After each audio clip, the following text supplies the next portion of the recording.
Students, કેમ છો બધા? મજામાં ને?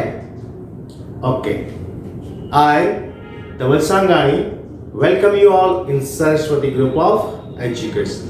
Student, Standard 7th, Subject English. Revision lecture છે. શેનો revision lecture છે?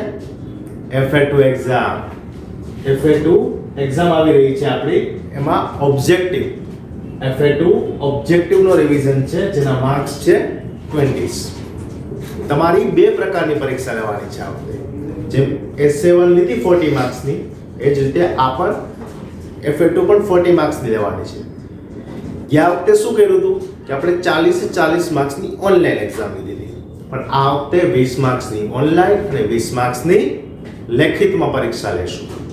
એટલે કે ઓબ્જેક્ટિવ 20 માર્ક્સની અને સબ્જેક્ટિવ 20 માર્ક્સની. આજે જે રિવિઝન કરવા જઈ રહ્યા છીએ તે છે સબ્જેક્ટિવના 20 માર્ક્સનું. એમાં આપણે ચેપ્ટર પૂછાવાના છે chapter 4, the ashes that made trees Bloom. એવું ભસ્મ જે વૃક્ષ ઉપર હરિયાળી લાવી દે, ખીલવે, અને ક્વોલિટી ગુણવત્તા. અને ગ્રામરના બે ટોપિક છે કંજક્શન અને આર્ટિકલ્સ. એનું રિવિઝન આપણે કરી ચૂક્યા છીએ. એક મિનિટમાં રિકેપ કરી લઈએ કે આર્ટિકલ્સ એટલે શું. તો કે આર્ટિકલના બે પ્રકાર છે, ડેફિનેટ આર્ટિકલ અને ઇનડેફિનેટ આર્ટિકલ. ડેફિનેટ આર્ટિકલમાં શું આવશે? Yes, the. ડેફિનેટ નો મતલબ થશે નિશ્ચિત, તો નિશ્ચિત આર્ટિકલમાં ધ આવે. જ્યારે ઇનડેફિનેટ આર્ટિકલ એટલે કે અનિશ્ચિત આર્ટિકલ છે અ અને એ. અ ક્યારે આવશે? તો કે વોલ સિવાયના ક થી જ્ઞ જ્યારે ઉચ્ચાર થાય ત્યારે અ આવશે, અને અ, આ, ઈ, ઉ આ ઉચ્ચારણ માટે એન આવશે. ધ છે એ નિશ્ચિત વસ્તુ માટે આવશે. This is a marker, the marker is black. આ નિશ્ચિત વસ્તુ છે કે આ માર્કરની વાત થાય છે અને આ માર્કર કાળી છે. Okay, got it. ત્યારબાદ આપણે જોયું કંજક્શન, એટલે કે બે સાદા વાક્યોને જોડતા શબ્દને સંયોજક કહેવામાં આવે છે, કંજક્શન કહેવામાં આવે છે. ભેગું કરવું, બોન્ડિંગ કરવું. એન્ડ, બટ, ઓર, ધો, ઓલ્ધો, ઇફ, યટ, બટ, બીકોઝ આ બધા સંયોજકો આપણે જોઈ ચૂક્યા છીએ. Rahul is A cricketer, Sachin is A cricketer. તો આને આપણે કંજક્શન કરવું હોય તો આનું સંયોજકમાં ફેરવવું હોય તો કે એન્ડ વડે જોડવું પડે. રાહુલ એન્ડ સચિન ઇઝ નું આર એટલે કે બહુવચન થઈ ગયું. રાહુલ એન્ડ સચિન આર ક્રિકેટનું ક્રિકેટર્સ. Got it? તો આજે જે આપણે ચેપ્ટર સમજવાના છે ચેપ્ટર 4 અને ચેપ્ટર 5 ઓબ્જેક્ટિવ એટલે કે ઓનલાઈન એક્ઝામ છે. એની પેપર સ્ટાઇલ કહી દઉં તમને. એમાં ક્વેશ્ચન પહેલો હશે 10 માર્ક્સના MCQ. Question 2 fill in the blanks. એ કેટલા માર્ક્સની હશે? 4 માર્ક્સની હશે. તમને હેલ્પ બોક્સ આપેલા હશે 4 ABCD. એમાંથી નીચે જે ખાલી જગ્યા રીડ કરતી જવાની અને ઓપ્શનને ટિક કરતું જવાનું. ત્યારબાદ હશે ક્વેશ્ચન 3 ટ્રુ ઓર ફોલ્સ, કે નીચેના વાક્યો ખરા છે કે ખોટા તે જણાવો. જે ચેપ્ટરમાંથી જશે, તમારી વર્કબુકમાંથી પણ હોઈ શકે. એટલે તમારે લેસન પણ રીડ કરવું પડશે અને વર્કબુક પણ રીડ કરવી પડશે. ત્યારબાદ હશે મેચ એ વિથ બી. અહીં મેં એક મેચ એ વિથ બી નું ઉદાહરણ આપ્યું છે, તે ચેપ્ટર નેમ અને ઓથર નેમ છે. પછી મીનિંગ્સ પણ પૂછાઈ શકે. પાઠમાંથી કેરેક્ટરને પણ પૂછી શકું કે આ કેરેક્ટરનું શું આનું ઉપનામ હતું. તો આવા મેચ એ વિથ બી હશે, જે 3 માર્ક્સના હશે.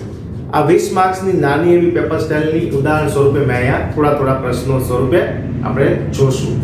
પહેલા આપણે ચેપ્ટર 4 અને ચેપ્ટર 5 ની ટૂંકમાં થોડીક માહિતી મેળવી લઈએ, થોડીક સમરી મેળવી લઈએ. ચેપ્ટર 4 છે the acid that made trees Bloom, કે એવું ભસ્મ, એવી ભસ્મ જે વૃક્ષોને લીલા છમ કરી નાખે. આ સ્ટોરી છે એ ક્યાંથી શરૂ થાય છે? તો કે આ સ્ટોરી છે એક કપલ હોય છે, એટલે કે ડીમોસ, એટલે કે 19મી સદીમાં જાપાનના જે પૈસાદાર લોકો હોય છે ને એને ડાયમંડ્સ કહેવામાં આવે છે.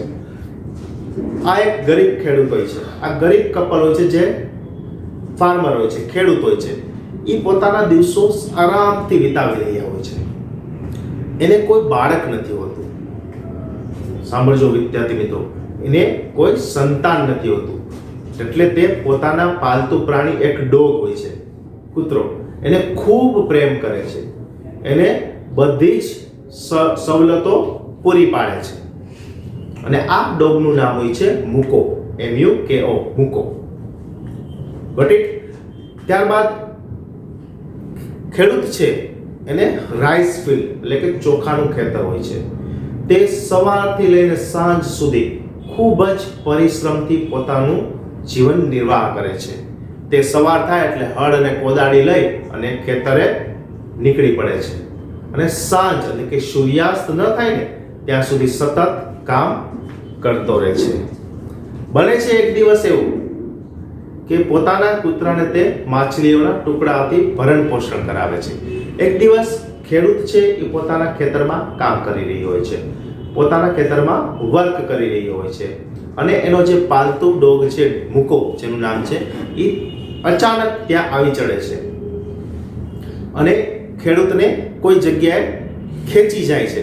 ખેડૂતનું ધોતી પકડી અને એને બીજી જગ્યાએ લઈ જવાનો ઈશારો કરે છે, પ્રયાસ કરે છે. પહેલા તો ખેડૂતને એવું લાગ્યું કે આ તો કોઈ રમત રમી રહ્યો છે, કોઈ પ્લે કરી રહ્યો છે. પણ વારંવાર જ્યારે આ ડોગ છે એને એ તરફ ખેંચી રહ્યો હતો ત્યારે ખેડૂત છે એ આ ડોગની પાછળ જાય છે. જે ડોગ છે જે જમીનને પોતાના પંજા વડે ખોદવાનો પ્રયાસ કરે છે, કોદાળી વડે ખેડૂત એ જગ્યાને ખોદે છે. ડગિંગ એટલે ખોદવું. અને શું નીકળે છે? અચાનક એની આંખો પહોળી થઈ જાય છે ખેડૂતની. શા માટે?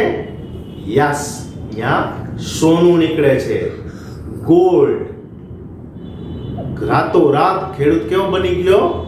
રીચ બની ગયો, પૈસાદાર બની ગયો. અહીંયા સુધી તો બધું સરસ ચાલે છે, પણ એ જ ગામમાં એક લોભી દંપતી પણ રહેતું હતું. કોણ રહેતું હતું? એક ગ્રીડી કપલ, લોભી દંપતી. તે પોતાના આંગણે કૂતરો આવે ને તો એને હડ હડ હટ હટ એમ કરીને લાકડીથી ફટકારી અને આગળ ભગાડી દે. એને આ સાંભળ્યું કે આ કૂતરામાં કંઈક એવી મેજિક છે કે જે જગ્યા સૂંઘે છે ને, જ્યાં ધન હોય ને એ જગ્યા એ આપણને આરામથી લઈ જાય છે. એક દિવસ આ કૂતરાને તે પોતાના પાસે ફોસલાવીને લઈ આવે છે આ લોભી દંપતી. એને બહુ જ સાર સંભાળ રાખે છે, ખવડાવે છે, પીવડાવે છે અને પછી એવું વિચારે છે કે હમણાં આપણને જમાડીશ ને એટલે એ આપણને ક્યાંક લઈ જશે. એવું કાંઈ બનતું નથી. આરામથી મૂકો છે એ ભોજન કરે છે અને અહીંયા સૂઈ જાય છે. લોભી દંપતીને એનો પર ગુસ્સો આવે છે અને તેને ઢસડી અને ખેતરમાં લઈ જાય છે અને કોઈ એક જગ્યાએ આ મૂકો છે પછી ખોદે છે ત્યાં પોતાના ગુસ્સો ઠાલવવાનું. પણ લોભી દંપતીને એમ થાય છે કે આ જગ્યાએ ધન છે. તે પોતાની કુદાળી લઈ અને ખોદે છે તો શું નીકળે છે? મરેલા બિલાડીના બચ્ચા.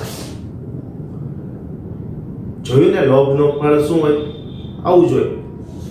ત્યારબાદ એના જ રાજ્યમાં એક સવારી નીકળે છે રાજાની. આ ખેડૂત છે એ જે રોડ ઉપરથી સવારી નીકળવાની હતી ને એ રોડના કાંઠે ઊભો રહી જાય છે અને વૃક્ષ ઉપર પોતાની જે ભસ્મ હોય છે ને એનો છંટકાવ કરે છે એટલે વૃક્ષો બધા ખીલી ઉઠે છે. લોભી દંપતીને પણ એવું કરવાની ઈચ્છા થઈ કારણ કે રાજાએ આ જોઈ અને ખેડૂતને બહુ મોટું ઇનામ આપ્યું. લોભી દંપતીને પણ થયું કે ઓલું સોનું તો ન મળ્યું, પણ હવે આ ભસ્મથી જે ખેડૂત પાસે ભસ્મ છે એ લઈ અને વૃક્ષ ઉપર છાંટી અને રાજા પાસેથી થોડીક ધન મેળવીએ. એટલે તે ખેડૂત પાસેથી ભસ્મ લાવવા આવે છે. ખેડૂત તો બિચારો પ્રામાણિક છે, ઓનેસ્ટ છે, એ આપી દે છે. શું થાય છે ત્યારબાદ બીજે દિવસે જ્યારે સવારી નીકળે છે રાજાની, જે લોભી દંપતી છે એ વૃક્ષ ઉપર ભસ્મ છાંટે છે તો બધા વૃક્ષો બળી જાય છે અને જે ભસ્મની ધૂળ છે એ પ્રિન્સેસ એટલે રાજકુમારી અને જે રાજા છે એના નાકમાં જાય છે. છીકાછીક ઉધરસ આવી જાય છે. રાજા એની ધરપકડ કરાવે છે અને એને મોતને ઘાટ ઉતારી દે છે, ફાંસીની સજા આપે છે. તો જોઈને મિત્રો આમાંથી શું શીખવા મળ્યું કે લાલચ ક્યારેય કરવી નહીં. લોભનું પરિણામ કેવું હોય છે? ખરાબ જ હોય છે. જે આપણા ભાગ્યમાં છે, આપણી પ્રામાણિકતાથી મળે એ જ લેવાનું, એટલે કે પરિશ્રમ કરીને ધન મેળવવાનું. કોઈ ખોટા રસ્તે સહેલો રસ્તો અપનાવી અને તરત જ રાતોરાત પૈસાદાર બની જવું એવું વિચાર કરવો, બરાબર, પણ એના હાટું મહેનત પણ કરવી, એના હાટું થોડી અથાગ પરિશ્રમની જરૂર હોય છે. તો આ થઈ લોભી દંપતીની વાત. પછી શું થયું તો કે રાજા એ જ ખેડૂતને ખૂબ જ પૈસા આપ્યા. કયો ખેડૂત? જે પ્રામાણિક હતો. અને આ ખેડૂત છે પોતાના કૂતરા સાથે જીવતો હતો નહીં, કારણ કે એના કૂતરાને તો મારી નાખ્યો હતો લોભી દંપતીએ. એની કબર બનાવી હતી અને દર વર્ષે એ કબર ઉપર ફૂલ પધરાવા આ ખેડૂત જાય છે. પાઇન ટ્રી એટલે કે દેવદારના વૃક્ષોની એને છાજલી બનાવેલી હતી. તો લોભનું પરિણામ ખૂબ જ ખરાબ હોય છે. આ વાર્તા ઉપરથી આપણે શીખવું. ત્યારબાદ ચેપ્ટર 5 ક્વોલિટી એટલે ગુણવત્તા. અહીંયા બૂટની ગુણવત્તાની વાત થઈ છે, આવડતની વાત થઈ છે. બૂટની ગુણવત્તા પણ કેવી બૂટની? તો કે અલગ અલગ મોચી હોય છે, શૂમેકર અલગ અલગ જોતા બનાવનાર હોય છે. પણ આપણે એક જ દુકાને જઈએ છીએ. શા માટે? કારણ કે આપણને એનું માપ, એનું કામ, એનું ઢંગ આપણને ફાવી ગયું છે. જેમ આપણે વાણંદ દરજી બદલાવતા નથી, બરાબર? આપણે દર વખતે દર મહિને 2 મહિને જ્યારે વાળ કપાવી તો અલગ અલગ વાણંદનો ઉપયોગ કરીએ છીએ નહીં.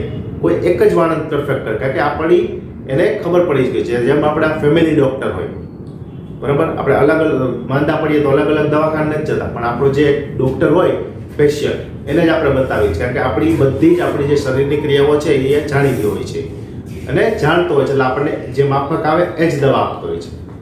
તો આ રીતે શૂમેકર એટલે કે બૂટ બનાવનાર ગેસ્લર બ્રધર્સ, લંડનની એક ફેશનેબલ સ્ટ્રીટમાં એની દુકાન હતું. એમાં ખાલી નામ હતું ગેસ્લર બ્રધર્સ, બીજું કોઈ નામ એને રાખ્યું નહોતું, કોઈ એને એડવર્ટાઇઝમેન્ટ નહોતી કરી. લેખક છે એના સાથે પરિચય થાય છે. કઈ રીતે? કારણ કે લેખકના જે ફાધર છે એ આના પાસેથી જ બૂટ બનાવતા હતા. લેખકના જે ફાધર છે એ આના પાસેથી જ બૂટ બનાવતા હતા. એટલે લેખકનો આ ગેસ્લર સાથે પરિચય થાય છે. મિસ્ટર ગેસ્લર અને એનો મોટો ભાઈ બંને ખૂબ જ સારા વ્યક્તિઓ હોય છે, પ્રામાણિકતાથી કામ કરે છે. તેને એટલી પ્રામાણિકતાથી કામ કર્યું છે અને એટલો બધો એનો વેપાર સારો ચાલતો હતો છતાં એની પાસે કોઈ ધન ભેગું નહોતું થયું. શા માટે? કારણ કે તે બહુ જ રિઝનેબલ પ્રાઇસ સાથે લેધર લેતા હતા. જે લેધર હતું એ ઉચ્ચ ક્વોલિટીનું હતું. લેખક દર વખતે જ્યારે પોતાના ગામથી લંડન આવતા ત્યારે આ શૂમેકરની મુલાકાત લેતા અને પોતાના બૂટો બનાવતા. એકવાર એવું બને છે કે લેખક એ દુકાને જઈ ચડે છે ત્યારે દુકાનનું પાટિયું નથી હોતું. ત્યાં એક ઇંગ્લિશમેન, એક યુવાન છોકરો ઇંગ્લિશ બોલતો હોય છે. લેખક એને પૂછે છે, વેર ઇઝ મિસ્ટર ગેસ્લર? મિસ્ટર ગેસ્લર ક્યાં છે? તો એને એવો જવાબ મળે છે કે મિસ્ટર ગેસ્લર મૃત્યુ પામ્યા છે. શેના લીધે મૃત્યુ પામ્યા? તો કે ભૂખ મરાને કારણે. મેં પહેલા જ કીધું હતું કે એને આટલો બધો વેપાર કર્યો હતો છતાં એની પાસે ધન નહોતું. તો બને છે એવું કે થોડીક વાર બિઝનેસમાં થોડુંક મંદી આવે છે, એની પાસે ધન ભેગું નહોતું થયું એટલે ભૂખે મરવાનો વારો આવ્યો. એ પણ બન્યું. અને બીજું કારણ એ હતું કે પોતાના કામમાં એટલા બધા મગ્ન બની જતા હતા, રાત દિવસ જૂતા સીવવામાં, કે પોતેનું જે ખાવા પીવાનું ટાઈમ ટેબલ છે એને ફોલો નહોતા કરતા. એ પણ કારણ હતું. ત્યારબાદ બને છે એવું, ગેસ્લર પૂછે છે, લેખક પૂછે છે, કાલે ગયા અઠવાડિયે તો હજી એની પાસે મળી ગયો, એમ ન બને કે મરી ના જાય. પણ ખરેખરમાં તે ભૂખ મરાને કારણે મૃત્યુ પામ્યા હોય છે. લેખકને ઓર્ડર નથી આપવો છતાં તે બૂટનો ઓર્ડર આપે છે મિસ્ટર ગેસ્લરને. મિસ્ટર ગેસ્લર ઘણા બધા બૂટ્સ છે એ ભેગા કરી અને એના ઘરે પહોંચાડે છે. લેખક એક પછી એક બધા બૂટ માપે છે અને સંતોષ થઈ જાય છે કે આ પહેલા કરતાં પણ સારા એવા બૂટ મને બનાવી આપ્યા છે. અને તે સીડી ઉતરી અને શું કરે છે? ચેક લખી દે છે. કોને? મિસ્ટર ગેસ્લરને આ બધા બૂટના કિંમતનો. અને પોતાના હાથે જ તે કુરિયર કરે છે. તો ક્વોલિટી એટલે ગુણવત્તા. આ પાઠમાં એવું શીખવા મળે છે કે આપણે જે પણ કાર્ય કરીએ એ પૂરેપૂરી લગ્નથી કરીએ, સ્કિલથી કરીએ, જેથી શું થાય કે એ કામ નિખરે, આપણી એ કામમાં આવડત હોવી જોઈએ. બરાબર? ગુણવત્તાનો મતલબ શું? તો કે તમારે એ કામ ખૂબ જ સારી રીતે કરવું. જે મિસ્ટર ગેસ્લર હતા એ બૂટ બનાવતા હતા, તો એ બૂટ એ પ્રકારના બનાવતા હતા, એટલા બધા સારા બનાવતા હતા કે બહાર ગામથી લોકો એની પાસે ખરીદી કરવા માટે આવતા હતા. શા માટે?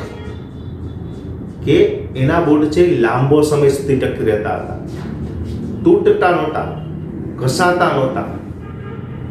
બૂટ જૂના થઈ ગયા છે ને એવું કંઈ ફેંકી દેવા પડતા હતા. તો આવી ગુણવત્તા, આવી ક્વોલિટી મિસ્ટર ગેસલર પાસે હતી. હવે આપણે આ બંને ચેપ્ટરનું સમરી તો જોયા. હવે આપણે એનું પેપર સ્ટાઇલ સ્વરૂપે ફરીવાર રિવિઝન કરી જોઈએ. મેં તમને કીધું હતું કે ક્વેશ્ચન 1 હશે 10 માર્ક્સના MCQ. મેં અહીંયા 4 MCQ લીધા છે. પહેલો MCQ, vote was the name of a German Shoemaker. તમારા પાસે ઓપ્શન હશે પણ મેં અહીં ડાયરેક્ટ જવાબ લખ્યા છે. What was the name of a German shoemaker. જર્મનનો જે શૂમેકર હતો, શૂમેકર, શૂ એટલે બૂટ, મેકર એટલે બનાવનાર, બૂટ બનાવનાર હતો, એ કોણ હતો? તો કે Mr Gessler. What was the name of the dog. હમણાં જ આપણે કીધું હતું ચોથા પાઠની જે સમરી થઈ ત્યારે કે જે પેટ ડોગ ઓલ્ડ દંપતીએ પાળેલું હતું એનું નામ શું હતું? તો કે મુકો. What did Gessler die of. Mr Gessler છે એ કઈ રીતે મૃત્યુ પામ્યા? તો કે સ્લો સ્ટાર્વેશન, ભૂખમરાને કારણે. ધીમે ધીમે ધીમે ધીમે ધીમે જેને ખોરાક ઓછો કરતા ગયા એમ એનું મૃત્યુ નજીક આવતું ગયું. Where did the old farmer go daily. જે વૃદ્ધ દંપતી હતું, જે પ્રમાણિક દંપતી હતું, એ દરરોજ સવારે ક્યાં જતું હતું? તો કે ફિલ્ડમાં. એ ફિલ્ડમાં દરરોજ સવારે જતું હતું. તો શું? તો કે હળ અને કોદાળી લઈ અને જ્યાં સુધી સૂર્યાસ્ત ન થાય ત્યાં સુધી પોતાનું વર્ક છે એ કરતું હતું. નેક્સ્ટ જોઈએ, ફિલ ઇન ધ બ્લેન્ક્સ. કેટલા માર્ક્સની હશે? 4 માર્ક્સની હશે. કેટલા માર્ક્સની હશે? 4 માર્ક્સની હશે. અને એમાં હેલ્પ બોક્સ આપેલા હશે, ABCD. નીચે ABCD પણ હશે. તમારે કઈ બ્લેન્ક્સમાં કયો હેલ્પ બોક્સ આવે છે એ જોવાનું છે. ફોર એક્ઝામ્પલ જોઈએ, ધીસ ઇઝ ખાલી જગ્યા યુનિવર્સિટી. તો અ કે તો કે ધીસ ઇઝ અ યુનિવર્સિટી આવશે. અ તો શું આન્સર છે? અ. તો અહીંયા એ ટિક કરવાનું. હવે જો મેં તમને કીધું હતું કે સ્વર છે A, E, I, O ને U. તો આમાં U તો સ્વર છે, તો સર N કેમ ન આવ્યો? પણ આનો ઉચ્ચાર છે ને ય થાય છે. ય તો ક થી ગ્ર માં આવે છે એટલે આપણે એ મૂકવાનું આવે છે. This is a university. Okay. Next, blanks he is clever, he fell. એટલે શું આવે? તો એટલે તેમ છતાં. He is clever. તે હોશિયાર છે તેમ છતાં શું થયો? નાપાસ. એટલે શું થયું? આમાં એક ઓપોઝિટ વાક્ય થયું અને એક નેગેટિવ વાક્ય થયું. પોઝિટિવ કયું થયું? તો કે he is clever. તે હોશિયાર છે પણ એનું ખરાબ અસર શું થઈ? છતાં પણ તે નાપાસ થયો. Okay. Next, true or false. એ પણ તમારે 3 માર્ક્સના હશે. મેં પણ 3 લીધા છે. Gessler was killed in an accident. Gessler એક્સિડન્ટમાં મર્યો તો? નહીં. શેનાથી મર્યો તો? એ સ્લો સ્ટાર્વેશન, ભૂખમરાને કારણે મર્યો તો. એટલે આ વાક્ય કેવું થશે? ફોલ્સ થશે, ખોટું થશે. The old man being a rice farmer. Old man જે હતો, વૃદ્ધ દંપતી હતું, અને કેનું ખેતર હતું? તો કે ચોખાનું ખેતર હતું. તો એ વાક્ય શું થશે? ટ્રુ. ગેસલર હેડ એ એલ્ડર બ્રધર. યસ, ગેસલરને એક મોટો ભાઈ પણ હતો. તો એ ટ્રુ થશે. લાસ્ટ ક્વેશ્ચન તમારે હશે મેચ A with B. પેપરમાં પણ લાસ્ટ ક્વેશ્ચન હશે મેચ A with B. એ પણ 3 માર્ક્સનો છે. મેં પણ 3 માર્ક્સનો લીધો છે. અહીંયા મેં લખેલા છે ચેપ્ટરના નામ અને અહીંયા લખેલા છે ઓથરના નામ. ફર્સ્ટ જોઈએ, the acid that made trees bloom. A gift of chappals અને ક્વોલિટી. આ 3 ચેપ્ટરના નામ છે. જ્હોન ગ્લેસવર્થી, વિલિયમ એલોય અને વસંતા સૂર્યા. આ શું છે? 3 ઓથરના નામ છે. હવે આપણે એને જોઈએ. The acid that made trees Bloom. તો કોણ છે? તો કે વસંતા છે, વિલિયમ એલોય. આ ગિફ્ટ ઓફ ચંપાસમાં વસંતા સૂર્યા અને ક્વોલિટીમાં જ્હોન ગ્લેસવર્થી. ઓકે. તો 10માં B. મેં સીધો તમને આન્સર આપેલો છે. 10 સામે B, 11 સામે C અને 12 સામે A. તમારે જોડવાનું નથી, તમારે રાઈટ કરી રફ પેજમાં હોમવર્ક કરી અને જે સાચો 4 ઓપ્શન હશે એમાં સાચો જે ઓપ્શન હોય એની ઉપર ટીક લગાવવાનો. જો કે તમે આ SA1 ની એક્ઝામમાં શીખી જ ચૂક્યા છો. તો વિદ્યાર્થી મિત્રો, હું આશા રાખું છું કે આ ઓબ્જેક્ટિવ લેક્ચરનું જે રિવિઝન હતું એ તમને બરોબર સમજાઈ ગયું હશે. આ સેશનના અંતે એક વર્કશીટ હશે. એ વર્કશીટમાં શું હશે? યસ, 20 માર્ક્સના ઓબ્જેક્ટિવની વર્કશીટ હશે. 10 MCQ, 4 ખાલી જગ્યા, 3 ખરા ખોટા, 3 માર્ક્સનું ઝડકું અને આન્સર સાથે હશે, જે તમારે તમારી હોમવર્ક બુકમાં એકવાર લખવાનું છે અને વાંચવાનું છે, જેથી કરીને FA2 ની એક્ઝામ ઓબ્જેક્ટિવ જ્યારે લેવાય ત્યારે કોઈ આપણને તકલીફ પડે નહીં. ત્યાં સુધી નેક્સ્ટ લેક્ચરમાં મળીશું. ત્યાં સુધી બાય બાય અને best of luck for FA2 exam. By.